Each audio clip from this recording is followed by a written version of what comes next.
there's a lot of Chinese teams here. You know, we saw IG now has Burning back, which is awesome for the scene. And this team with Fenrir and FY and ROTK kind of making a splash is, you know, really cool as well. And, you know, seeing them both at the major is going to be awesome as well.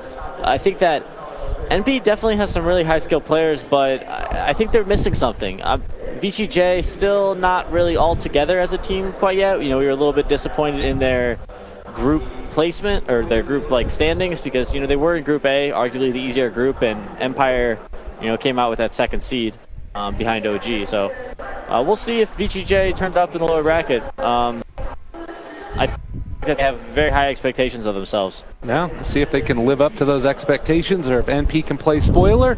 Early awards placed out across the map. You can see one down there by the cliff of Radiant that's going to give some pretty good vision. And it seems, do you think you can go in and try and contest the same way that we saw last time with VGJ, or just trading off those runes pretty? There's no wards on the opposite side of the river, so it's really hard for you to tell what's going on, so it's difficult for you to walk uphill.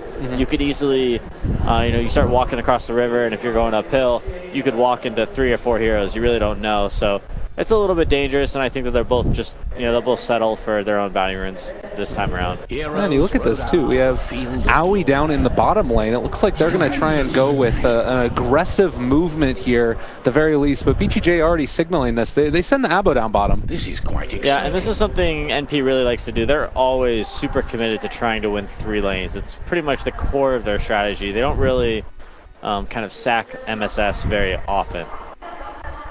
Well, you know, we were talking also during the draft at the very beginning. We saw the Storm Spirit pick into the Silencer, and you said that you didn't really think it was that big of a problem. Can you elaborate on that a little bit more, what your thoughts are here? Storm Spirit's a hero that likes to jump in. He's actually a hero that can, you know, with Storm Spirit plus an Infest Bomb, they could just go in the Silencer. Okay. And without, Dazzle might be able to save him, but it's not so bad. Silencer's more of a hero that they'll try and pair it with the Legion Commander duel so that way no one can help the people. Oh, actually top. Up top. They're going to be able to go on a 1437, bringing him low. That is going to be first blood. Aggressive picks it up. That's a great way to start for VGJ. Getting a little bit too aggro in these duel lanes. NP choosing a 2-1-2 setup, and VGJ kind of committing to the tri-lane. And Monkey King tri-lanes are nothing to joke about. Absolutely. He's a monster.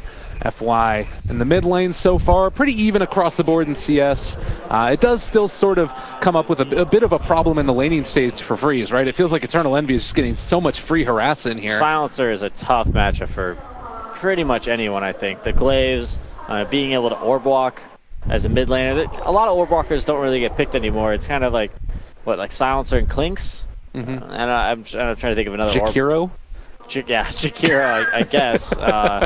With the liquid fire every once in a while, but yeah, overwalking is pretty annoying to deal with for a mid laner, but Storm will be able to fall back into the jungle and farm a lot faster than Silencer will during like the early to mid game. Okay, well, Monkey King getting pushed out a little bit here by MSS. 1437 in the area, getting a pull off as well. Actually jumps onto the tree as he landed. It broke, and now it's going to be a stun onto FY, and it almost is going to bring him down. MSS a little bit of the movement speed advantage. They're going to keep the pressure on. Oh, just barely able to get away. Fly FY, away, Monkey King. Fly away. What a hero. You'll never catch me. Better hurry up, man. Yeah, Dazzle's on top of him, but he can still just keep the movement on. Tango's a tree. He wasn't sitting on that one like we saw last time, but we'll be able to make that movement in towards mid now and maybe apply a little bit of harassment onto NB. Space created. Yeah. So early on, Storm Spirit just a little bit behind the Silencer, although there's 6 denies coming out from that Silencer. As far as all of the lanes go, actually, it looks as if it's fairly heavily into the favor of VGJ outside of that one particular lane. Do you think that they need to be at all concerned about the Legion's lack of farm here? The Legion will catch up. Now that we see Monkey King kind of roaming around, it's going to free up Legion to really CS a bit more. It was you know, he did kind of chase the Monkey King there, trying to make something happen, so that was a bit unfortunate for him. Yeah. Would have been a nice kill for him, but he'll catch up. I'm not worried about MSS. He always finds a way to find some farm. Okay. There is a pretty big creep wave pushing in here, so Aggressive going to get a lot of farm, and now this movement in towards the mid. FY wants to find a way in on top of the Silencer. And Maybe with Envy very far forward, they can do it. Thinking about going for the courier, but instead just rotate in towards mid. There's the crush. The counterplay onto Freeze. Actually, Envy going to get stunned from far away, getting up close and personal, but Freeze goes down first. They take down SVG as well. So 2 go down for NP, only 1 for VGJ. Yeah, nice kill. Both really had the same idea to gank mid there, but VGJ brought bigger numbers, and they also had the tower to help them out with a couple hits. So 2 kills for VG. I think it actually benefited them quite a lot.